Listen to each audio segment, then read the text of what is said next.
Hello student, मैं रामराजू के आज फिर आपके बीच ट्वेल्थ केमिस्ट्री का एक टॉपिक्स लेकर आया हूँ।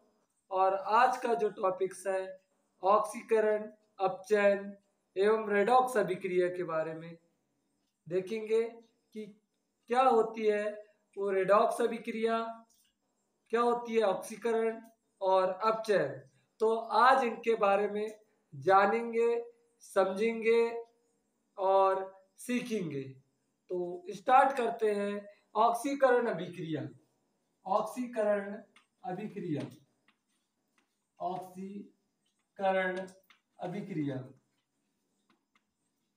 जिसको इंग्लिश में बोलते हैं oxidation reaction, oxidation reaction, oxidation reaction. तो ध्यान देना कि ऐसी अभिक्रिया जिनमें इलेक्ट्रॉन बाहर निकलते हैं, ऐसी अभिक्रिया जिनमें इलेक्ट्रॉन बाहर निकलते हैं, ध्यान देना ये फिजिकल केमिस्ट्री की केस में बता रहा हूं मैं।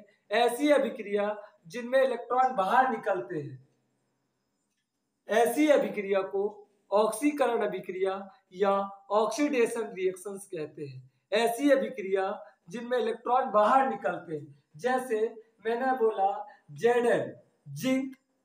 ध्यान देना इसका एटॉमिक नंबर होता है कितना, 30, ठीक है ना। और ये क्या काम करेगी, Zn ने कितना, 2 इलेक्ट्रॉन बाहर निकाल दी। यानी कि आप सभी को पता होगा बेटा कि जब इलेक्ट्रॉन निकलता है तो उसके ऊपर प्लस चार्ज आता है। कौन सा चार्ज आता है, प्लस चार्ज। और कितने इलेक्ट्रॉन निकाले इसने, 2 इलेक्ट्रॉन्स निकाले, 2 इलेक्ट्रॉन निकाला है, ठीक है ना। तो क्या 2 इलेक्ट्रॉन निकाल दिए तो ये 2 इलेक्ट्रॉन बाहर निकल गए आपके, ठीक है ना। तो जिंक का एटॉमिक नंबर कितना था, 30 था, और इसने 2 इलेक्ट्रॉन को बाहर कर दिया। यानी कि इसका इलेक्ट्रॉनिक जो एटॉमिक नंबर कितना हो जाएगा, 28 हो जाएगा। यानी कि ऑक्सीडेशन में इलेक्ट्रॉन्स की कमी होती है।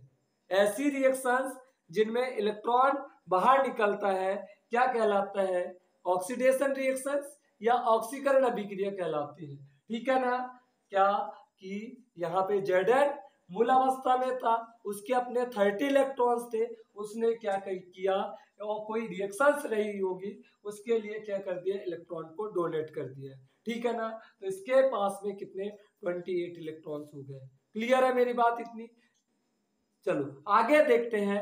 जैसे इसको ऐसा समझना कि ये कोई पात्र रहा होगा, ठीक है, और इस पात्र में, इस कंटेनर में कोई इलेक्ट्रोड रहा होगा, और ये इलेक्ट्रोड जो बना है आपका जिंक मेटल का बना हुआ है। किस मेटल का बना हुआ है, जिंक मेटल का बना हुआ है। और यहाँ पर आपके इलेक्ट्रोलाइट्स, विद्युत अपघट्ट भरा हुआ है, विद्युत अपघट्ट।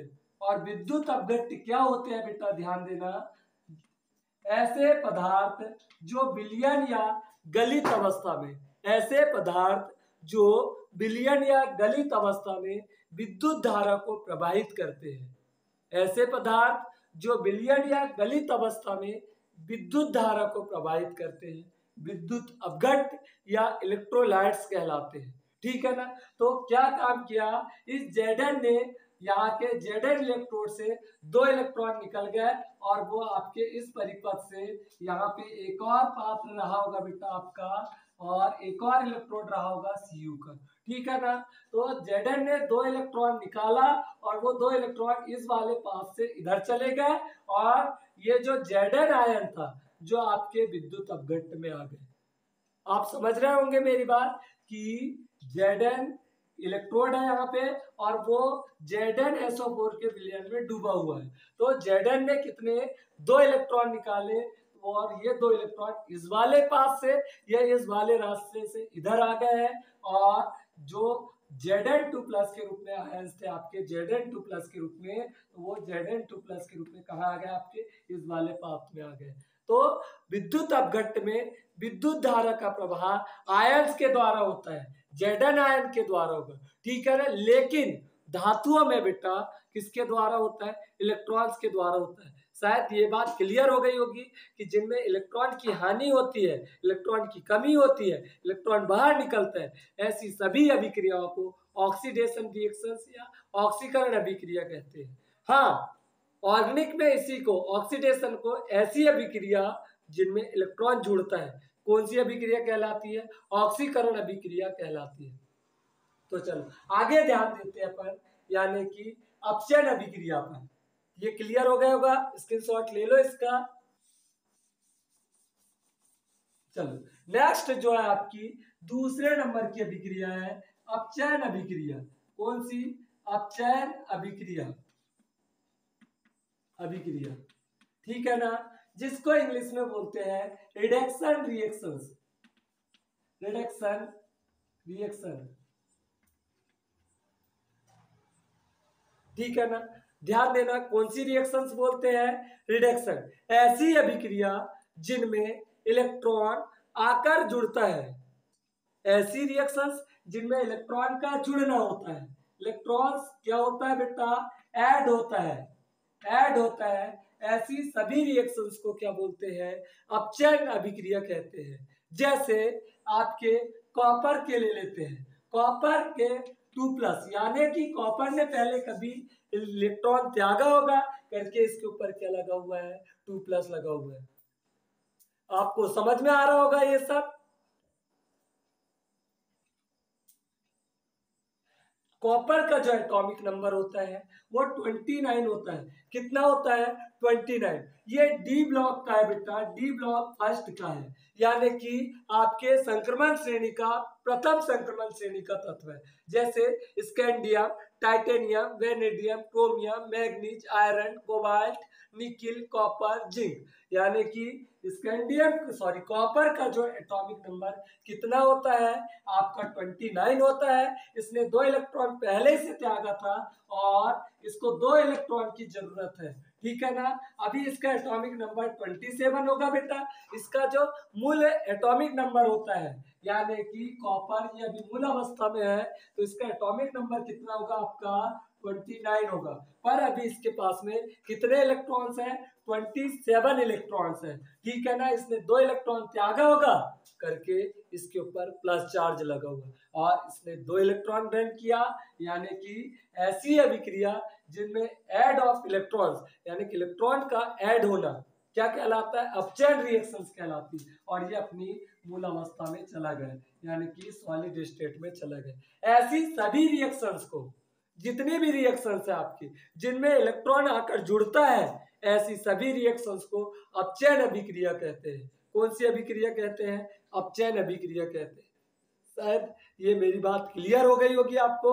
ऑक्सीकरण में इलेक्ट्रॉन निकलते हैं बाहर और अपचयन में इलेक्ट्रॉन आकर जुड़ते हैं, क्या कहलाती है? अपचयन अभिक्रिया कहलाते हैं। यहाँ पे बेटा ये 2+ लगा है, यानी कि इसने पहले इलेक्ट्रॉन दिया होगा, इसके पास अभी इलेक्ट्रॉन की कमी है, इसने 2 इलेक्ट्रॉन को क्या कर लिया? ऐड कर लिया है और अपनी मूल अवस्था में आ गए। नेक्स्ट रिएक्शन है आपकी अब रेडॉक्स अभिक्रिया। कौन सी अभिक्रिया? रेडॉक्स अभिक्रिया, रेडॉक्स रिएक्शन। ध्यान देना, नाम से ही स्पष्ट है, इसमें रिडक्शन यानी कि क्या? अपचयन भी होगा और ऑक्सी यानी कि ऑक्सीडेशन भी होगा। ऐसी रिएक्शंस जिनमें ऑक्सीडेशन एंड रिडक्शन दोनों होती है। क्या क्या? इलेक्ट्रॉन का जुड़ना भी और इलेक्ट्रॉन का बाहर निकलना भी। ऐसी रिएक्शंस को क्या बोलते हैं? रिडक्शन रिएक्शंस कहते हैं। क्लियर है मेरी बात इतनी? यानी कि ऐसी अभिक्रिया जिसमें ऑक्सीकरण और अपचयन दोनों चीज होती है, इलेक्ट्रॉन जुड़ते भी है और इलेक्ट्रॉन बाहर निकलते एक ही साथ होती है, ठीक है ना। ऐसी सभी रिएक्शंस को क्या बोलते हैं? रेडॉक्स अभिक्रिया बोलते हैं, ठीक है ना। तो चलो देखते हैं Zn, इसके पास 30 इलेक्ट्रॉन्स है बेटा, पर यहाँ पे Cu जो है वो पहले से किस में, यानी कि 2 इलेक्ट्रॉन कम है, यानी कि इसका एटॉमिक नंबर कितना होगा बेटा? 27 होगा, ठीक है ना। तो अब इसके पास इलेक्ट्रॉन की कमी है तो कौन देगा उसको? Zn देगा। तो चलो आगे ध्यान देना, यहाँ पे क्या हो जाएगा? Zn 2+ हो जाएगा और प्लस Cu अपनी मूल अवस्था में चला गया। तो ध्यान देना बेटा, Zn ने इलेक्ट्रॉन दिया है, यानी कि Zn से इलेक्ट्रॉन बाहर निकले हैं, तो Zn का क्या हुआ है, ऑक्सीडेशन हुआ है। और Cu ने इन दो इलेक्ट्रॉन को क्या किया है, ग्रहण किया है। Zn ने दो इलेक्ट्रॉन बाहर निकाला था, उन्हीं को किसने एक्सेप्ट किया है, Cu ने एक्सेप्ट किया है और अपनी मूल अवस्था में चला गया। तो Zn का ऑक्सीकरण हुआ है यहाँ पर, और कॉपर का अपचयन हुआ है, रिडक्शन हुआ है। तो ये कौन सी अभिक्रिया हो जाएगी, आपकी रिडक्शन रिएक्शंस हो जाएगी। एक आध तक एग्जांपल और बता देता हूं मैं आपको, ठीक है ना।